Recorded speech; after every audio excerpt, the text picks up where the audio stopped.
எந்த வித ப்ரிசர்வேட்டிவுமே சேர்க்காம 3 மாதம் வரைக்கும் ஸ்டோர் பண்ணிக்கலாம் இந்த பூண்டு தொக்கு. சைட் டிஷ் இல்லையா, எடுங்க தொக்கை, இட்லி, தோசை, சப்பாத்தி, ரைஸ் எல்லாத்துக்கூடையும் அட்டகாசமாக இருக்கும். இதுக்கு நல்லெண்ணெய் ஒரு 150 ml ஊற்றிக்கோங்க. எண்ணெயும் உப்பும் கொஞ்சம் எக்ஸ்ட்ராவாக தேவைப்படும், பார்த்துக்கோங்க. 1 டேபிள் ஸ்பூன் கடுகு நல்லா பொரிஞ்சதும் 1/2 கிலோ பூண்டை நல்லா 1-2 இந்த மாதிரி தட்டி சேர்த்துக்குங்க.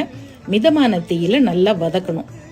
3 டேபிள் ஸ்பூன் கல்லுப்பு நல்லெண்ணெயும் தான் இதுக்கு நேச்சுரலான ப்ரிசர்வேட்டிவ்ஸ். கண்டிப்பாக இது ரெண்டும் போடணும்.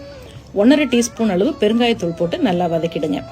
1 டீஸ்பூன் நம்மளுடைய செந்தூர் மஞ்சத்தூள், 3 டேபிள் ஸ்பூன் செந்தூர் தனி மிளகாய்த்தூள், 1 டேபிள் ஸ்பூன் செந்தூர் காஷ்மீரி மிளகாய்த்தூள், அதுவும் சேர்த்து மிதமான தீயில் நல்லா வதக்கி விட்டுக்குங்க.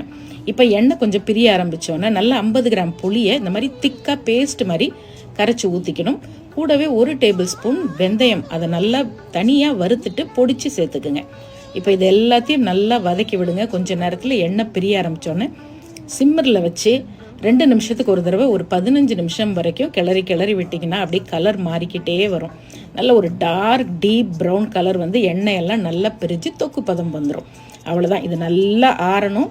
ஆறுனதுக்கு அப்புறமா இந்த மாதிரி சுத்தமாக காஞ்ச கிளாஸ் பாட்டிலில் ஸ்டோர் பண்ணிக்கோங்க.